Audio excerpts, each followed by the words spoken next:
Welcome to the Anh English. When I was 6 years old, I found a fascinating book about the wild world. It had a picture of a big snake swallowing an animal.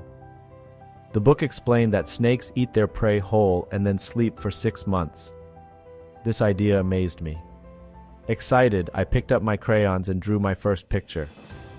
It showed a large snake with something inside. I showed my drawing to the adults and asked, "Does this scare you?" But they only laughed. "Why should we be scared?" one of them said. "It's just a hat." I was confused. My drawing was not a hat. It was a snake with an elephant inside, but no one understood. So I drew another picture. This time I showed the inside of the snake. I hoped the adults would finally understand. However, they only shook their heads and gave me advice. You should stop drawing and study something useful, like math, history, and geography. From that moment, I stopped drawing. I felt disappointed. I wanted to be an artist, but the world around me didn't understand my imagination. I put away my crayons and started focusing on what adults thought was important. Years passed, and I grew up. I studied hard and became a pilot. Flying across the world, I learned that geography was useful. When I got lost at night, knowing about the stars and maps helped me find my way. As a pilot, I met many people, but they were always serious. They talked about work, money, and responsibilities. They never discussed fun or imagination. Sometimes I wanted to test if someone understood life in a different way. I carried my childhood drawing with me everywhere. When I met someone new, I showed them my picture and asked, "What do you see?" But every time they replied, "It's a hat." Then I knew they were just like the other adults. I never spoke to them about snakes, forests, or stars. Instead, I talked about things they liked: work, sports, and family. They thought I was a normal man. Deep inside, I felt lonely. I had no one to share my real thoughts with. I lived in a world full of adults, but I never truly belonged. I thought life would continue like this forever. But one day, everything changed. One day, my plane crashed in the Sahara Desert, and that's when I met him. The little prince. The accident happened suddenly. My plane had a problem, and I crashed into the Sahara Desert. I was alone, far from any town or village. There was no one around to help me. I checked my supplies. I had very little water, just enough for a few days. I had to fix my plane quickly, or I would not survive. That night, I slept on the sand under the stars. The desert was silent, endless, and empty. I felt small in such a vast place. But at sunrise, something strange happened. A soft voice woke me up. "Please, draw me a sheep." I jumped up in shock. Who was talking to me? I looked around and saw a small boy standing in front of me. He was no ordinary boy. He had golden hair, bright eyes, and a calm face. He didn't look scared or lost. He stood there quietly, as if he belonged in the desert. He repeated his request. "Draw me a sheep." I stared at him in surprise. Where did he come from? Who was he? How could a little child survive alone in the desert? I had so many questions, but I couldn't find the words to ask. Instead, I said the first thing that came to my mind. "What are you doing here?" But he ignored my question and said again, "Please, draw me a sheep." I had never drawn a sheep before. When I was 6, I had only learned to draw a snake from the outside and a snake from the inside. So I told him honestly, "I don't know how to draw a sheep." "It's okay," he said. "Draw it for me anyway." I sighed and started drawing. Since I didn't know how to draw a sheep, I drew the only thing I knew, a big snake with an elephant inside. The little prince looked at my drawing and shook his head. No, I don't want a snake with an elephant inside. A big snake is dangerous, and an elephant is too big for my planet. I need a sheep." I tried again. This time I drew a simple sheep. The little prince looked at it carefully and frowned. This sheep looks sick. Please make me another one. So I drew another sheep. He looked at it and smiled slightly. But this sheep has horns.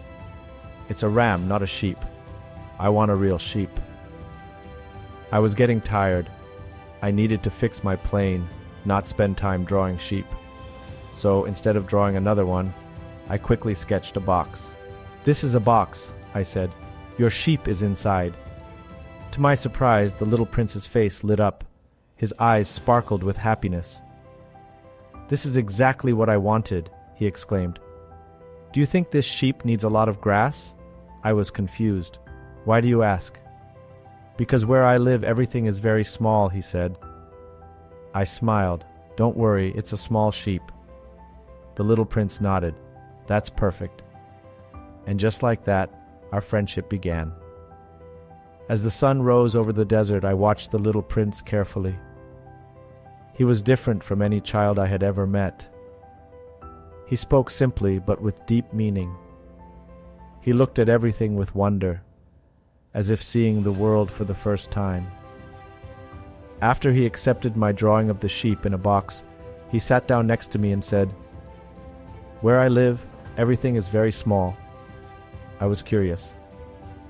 Where do you come from? I asked. He didn't answer directly. Instead, he looked at my airplane and asked, This thing, what is it? It's my plane, I replied. It's broken. I need to fix it.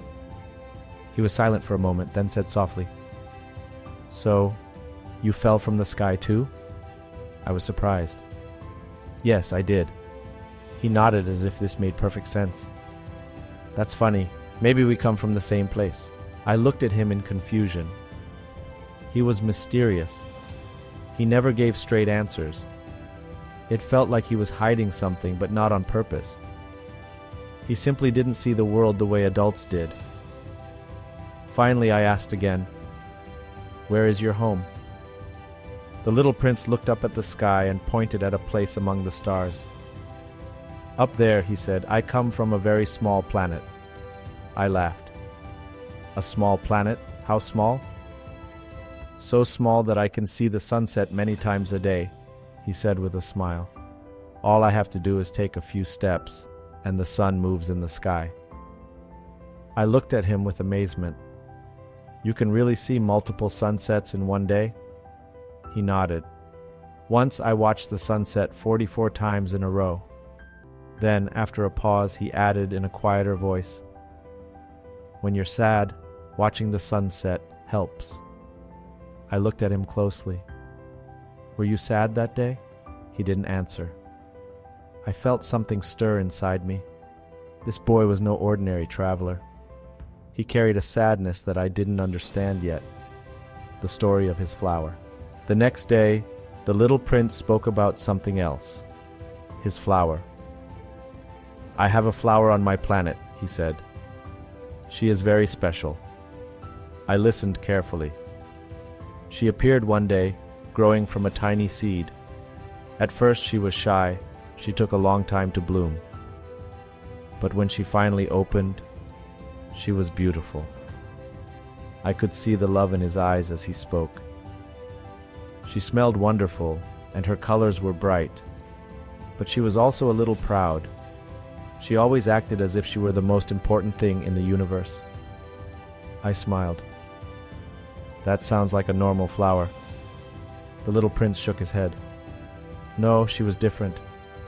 She talked to me. I was surprised. Your flower could talk? Yes, he said. And sometimes she was difficult. She told me to take care of her, but she also teased me. She pretended she didn't need me, but I think she did. I could see the sadness in his face now. I didn't always understand her, he continued. She said strange things.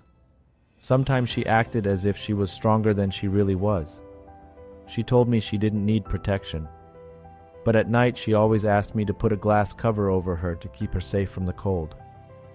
I nodded. That sounds like love, he sighed. Maybe. But I didn't realize it at the time. I thought she was too proud, so I didn't listen to her carefully. That's why I left. I was quiet. Finally, I asked, "Do you miss her?" He lowered his head. "Yes," he said softly. For the first time, I saw that this little boy was not just a traveler. He had left something precious behind, and deep down, he wanted to go back. The little prince sighed as he looked up at the sky. I could see the longing in his eyes. "So, that's why you left your planet?" I asked gently. He nodded. "I wanted to understand more about the world. I thought maybe I could find some wisdom among the stars. I was curious." "Where did you go?" His eyes lit up. "I visited several planets. Each one had only one person living there, and each person was very strange. The first planet I visited was ruled by a king," the little prince said. "He was dressed in a grand robe and sat on a huge throne." "Ah, a subject," the king said when he saw me. "But I am not your subject," I replied. "I'm just passing by." "All men are my subjects," he declared. The king believed he ruled over everything, the stars, the sun, even me. But when I asked him to order the sun to set, he said, "I can only give orders when the conditions are right. The sun will set at the proper time, and then I shall command it to do so." I realized he was not really powerful. He only gave orders for things that would happen anyway. Before I left, he said, "Stay. I will make you my minister of justice." "But there is no one here to judge," I told him. "Then judge yourself," he said. That idea made me think. "Judging yourself is much harder than judging others," I murmured. But I had no time to stay. So I bowed and left for the next planet. On the second planet, I met a man who only wanted admiration, the little prince continued. When he saw me, he clapped his hands. "Ah, a visitor. Admire me." "What does admire mean?" I asked. "It means to tell me that I am the most wonderful, the most intelligent, and the most handsome man in the world." "But you are the only man on this planet," I said. "Yes, and still I must be admired." The little prince found this silly and quickly left. On the third planet, I met a man sitting with bottles around him.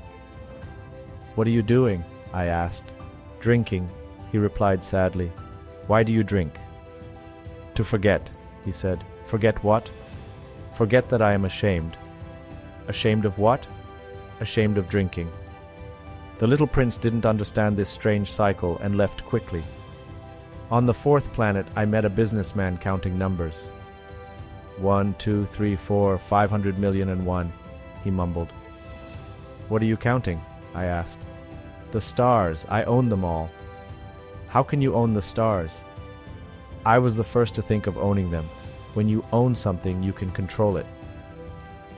"And what do you do with them?" "I count them, and then I write the numbers down on a piece of paper and put it in my safe." The little prince thought this was useless. He believed the stars should be enjoyed, not owned. So he continued his journey. On the fifth planet, I met a lamplighter. He turned a lamp on and off every minute. "Why are you doing that?" I asked. "It is an order," he said. "I must turn on the lamp when it is night and turn it off when it is day." "But your planet is so small. The day only lasts a few seconds." "Yes," the man sighed. "Now, I never have time to rest." The little prince respected this man. Unlike the others, he cared about something outside himself. But the planet was too small for two people, so the little prince moved on. On the sixth planet, I met a geographer. "What do you do?" I asked. "I write about mountains, oceans, and rivers," he said. "Have you seen these things yourself?" "No, I stay here and listen to explorers. They tell me what they see, and I write it down." The little prince found this strange. "How do you know if the explorers tell the truth?"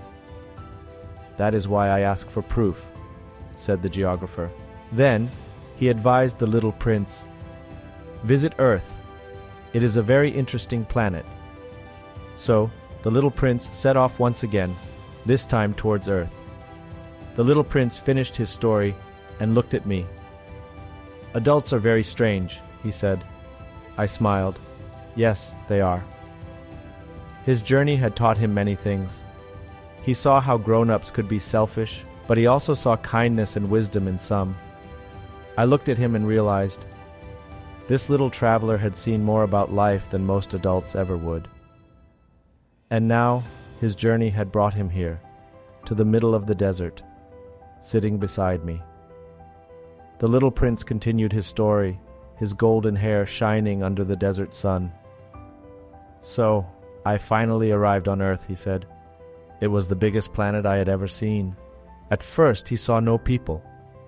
He wandered through deserts, climbed mountains, and walked through empty fields. The world seemed vast and lonely. Then, one evening, he met a strange creature, a snake. Good evening, the little prince said politely. Good evening, the snake replied. What planet is this? The little prince asked.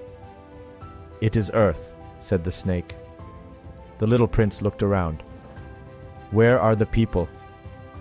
People? The snake hissed. Oh, they are everywhere, but you never know where to find them. The snake spoke in riddles. It told the little prince that it could send him home with a single touch, but the little prince didn't understand what that meant yet. So he thanked the snake and continued his journey. One day, while walking through a field, the little prince saw something move in the tall grass. It was a fox. Good morning, the little prince greeted. Good morning, said the fox. Who are you? Asked the little prince. I'm a fox, the fox replied. Come and play with me, the little prince said. I am so lonely. I cannot play with you, the fox said. I am not tamed. The little prince was puzzled. What does tamed mean? It means creating a bond, the fox explained. Right now, you are just a little boy to me, and I am just a fox to you. But if you tame me, we will become special to each other. The little prince thought about this. How can I tame you? You must be patient, the fox said. First, sit a little far from me. Each day, sit a little closer. You must come at the same time so my heart will be happy when I wait for you. That is how you tame someone. So, the little prince followed the fox's advice. Every day, he sat closer. Soon, the fox became his friend. One day, the fox said, I have to go now, but I will tell you a secret. The little prince listened carefully. Here is my secret, the fox said. It is only with the heart that one can see rightly. What is essential is invisible to the eye. The little prince repeated the words. He knew they were important. Then the fox said, You are responsible forever for what you have tamed. The little prince thought about his flower. He now understood that she was unique, not because she was the only flower in the universe, but because he had cared for her. He said goodbye to the fox and continued his journey, feeling both sad and wise. After saying goodbye to the fox, the little prince continued his journey. He wandered through towns, roads, and fields, observing the way people lived. He noticed something strange. People are always in a hurry, he thought. They run from place to place but don't seem to know where they are going. One day he met a railway switchman who controlled the trains. What are all these people doing? The little prince asked as he watched the trains rush by. They are traveling, the switchman answered. Some go left, some go right. They are always moving. Are they happy? The little prince asked. The switchman shrugged. They don't know. Only the children press their faces against the windows and look outside with wonder. The little prince sighed. Grown-ups are so strange. He then met a merchant selling a special pill. Take this pill, and you won't need to drink water for a week, the merchant said. Why would I want that? the little prince asked. It saves time. You won't have to stop and drink, the merchant explained. The little prince thought about this. If I had an extra hour, I wouldn't save time.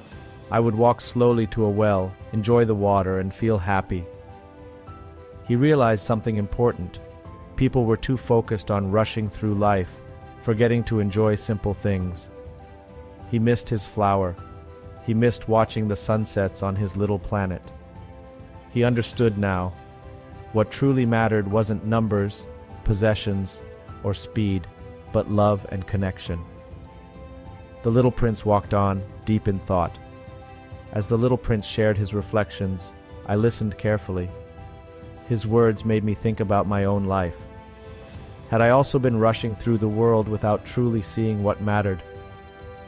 That night, as we sat under the stars, the little prince turned to me and said, "I am thirsty. Let's find a well." I was surprised. It's crazy to look for a well in the middle of the desert. But he simply smiled. Sometimes the important things are hidden. We just have to look. So we started walking. We walked for hours under the soft light of the stars. The silence of the desert surrounded us, but with the little prince by my side, I did not feel alone. Finally, as the first light of dawn touched the sand, we found a well. It was different from the dry desert wells I had seen before. It had a rope, a pulley, and a bucket, as if someone had built it long ago. We pulled up the water together. When I raised the bucket, the little prince held it with both hands and drank slowly. I watched him, realizing that this was not just water, it was something more. "It's sweet," he whispered, "like a gift." And I understood. It was not just the water that made him happy. It was the journey, the effort, the experience of sharing this moment together. The little prince looked at me. "People forget this," he said. "They chase after things, but they don't know what they are looking for. The most important things are invisible to the eye." I nodded. Yes, only the heart can truly see. For the first time in a long while, I felt something warm inside me. I had spent my whole life focused on serious things: work, responsibilities, numbers. But here, in the middle of the desert, this little boy had reminded me of something simple yet profound. Life is about love, friendship, and small moments that bring joy. As we rested beside the well, I realized something else. The little prince had taught me so much. But soon, he would have to leave. The morning sun warmed the golden sand, but a strange sadness filled the air. The little prince sat beside the well, looking at the horizon. I sensed that something was different. He was quiet, lost in thought. "You must keep your promise," he said softly. I looked at him, confused. "What promise?" "The fence for my sheep," he reminded me. "I must protect my flower." I smiled gently. "Of course, I will draw it for you." But he didn't seem satisfied. His small hands played with the rope of the well. He looked up at the sky. "Tomorrow is the anniversary of my arrival on Earth," he said. "It has been a year." Something about the way he said it made my heart tighten. "Are you going back?" I asked, though I already knew the answer.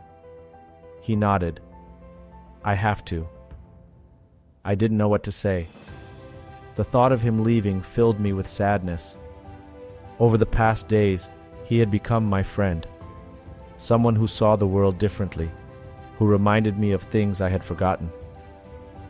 "It will look like I am gone," he said gently. "But I won't really be gone." I didn't understand. "Tomorrow night," he continued, "meet me at that place over there." He pointed to a quiet spot near the rocks. That evening, I finished fixing my plane. I was ready to leave the desert, but I wasn't happy. I walked to the place where the little prince had asked me to meet him. He was already there. He smiled at me. Your plane is fixed. You can go home now. I nodded. Yes. But my heart was heavy. He looked at the sky. I must go home too. It is time. I wanted to stop him, but I knew I couldn't. Then I saw it. A small yellow snake slithering through the sand. My breath caught in my throat. No, I shouted. What are you doing? But the little prince simply smiled. I need to return to my planet. My body is too heavy to carry there. The snake will help me. Tears filled my eyes. No, I won't let you do this. He stepped toward me and touched my hand. Don't be sad, he whispered. Look up at the stars. Every night they will shine. And because one of them is my home, it will be as if all the stars are laughing for you. When you look at them, remember me. I couldn't speak. The snake moved quickly. The little prince fell. I ran to him, but he was so light, like a fallen leaf. His golden hair shone in the moonlight. His eyes were closed, but there was peace on his face. I held him, but I knew he was gone. Or was he?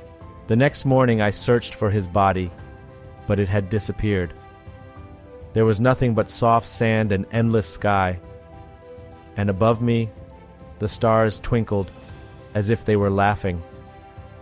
I stood alone in the quiet desert, looking at the endless sky. The little prince was gone, but his words remained in my heart. When you look at the stars, remember me. It will be as if they are laughing for you. I looked up, and for the first time in my life, the stars truly felt alive. They weren't just tiny points of light. They were reminders of a little boy with golden hair who once sat beside me in the desert, asking for a drawing of a sheep. I knew I had to leave.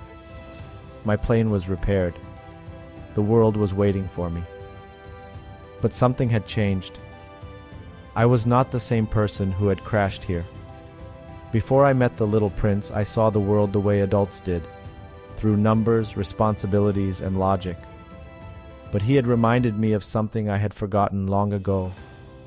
The most important things in life are invisible to the eye: love, friendship, wonder.